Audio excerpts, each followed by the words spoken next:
دنیایین کابرا بابی مردووە دایکی مردووە خەم لە قەبرەکەی ناخوا ئایا قەبری دایکی لێدراوە بەروە قیبلەیە یاوە خود بەروە قیبلەنی حەز دەکەم ئەوە وەکو برایەکی بچووکی خۆتان لێم وەربگرن یعنی زۆر جار قەبرەکان لێ دەدرێت بەروە قیبلە نییە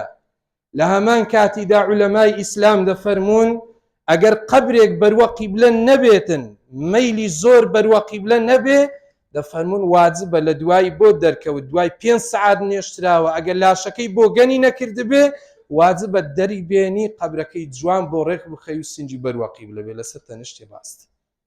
یعنی زۆرێک تەمەشا دەکەین ئێستاوێ ڕۆژێ برایەک پێی گوتم گوتی مامۆستا تەمەشاکە ئەو قەبرانە بەشێکیان بەروە قیبلە نینەکە لێ دەدرێت یعنی زۆری مسلمانیش هەیە کابرا دەچێتە سەر قەبران بەس خەمی ئەوەیەتی چۆن خەڵکەکە بەڕێکە خەڵک گلەی لێ نەکاتن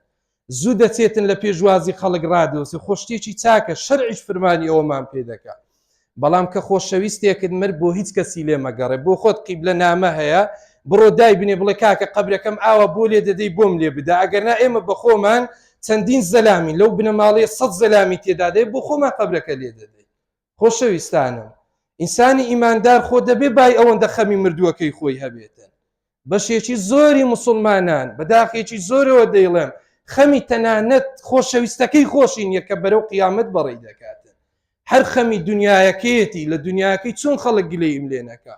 چۆن بڵێن بەخوا جەنازەی باوکی بە جوانی بەڕێکرد لەسەر قەبرانەها پیاوێکی ساحب کەسایەتی و ساحب ئەوەیە ئینسانی ئیماندار بەڕاستی دەبێ بیر لە قیامەتی خۆمان بکەینەوە و وعدەکانی خوای گەورە و میرەبان بە جوانی جێبەجێ بکەین یا ربی خوا لە تێگرای گوناهەکانمان خۆش بی ئاخرەتمان عاقبەت خێرکە یا الله یا ئەرحەم الراحیمین یا ربی خوایە گیان بەناو جوانەکانت بە صیفاتە بەرزەکانت لێت دەپاڕێینەوە شیفای بەخێر بۆ نەخۆشەکانمان بنێری یا الله یا الله شیفای بەخێر بۆ نەخۆشەکانمان بنێری یا ربی خوا ئەوانەی کە خێریان تێدا لەبەر حکمەتە زۆرەکانی خۆت لە نەخۆشیدا دەیان هێڵیتەوە خوا سەبر و ئارامی و شکرانە بژێریان پێ ببەخشی بۆی پلیان لای خۆت پێ بەرزکەیتەوە یا الله یا ربی خوا لێت دەپاڕێینەوە چۆن لەو ماڵی خۆت کۆت کردوینەتەوە لەسەر خۆشەویستی خۆت و دینەکەت ئاواش لە بەهەشتا لە مەجلیسی پێغەمبەران و لە مەجلیسی پیاو چاکان کۆمان کەیتەوە یا الله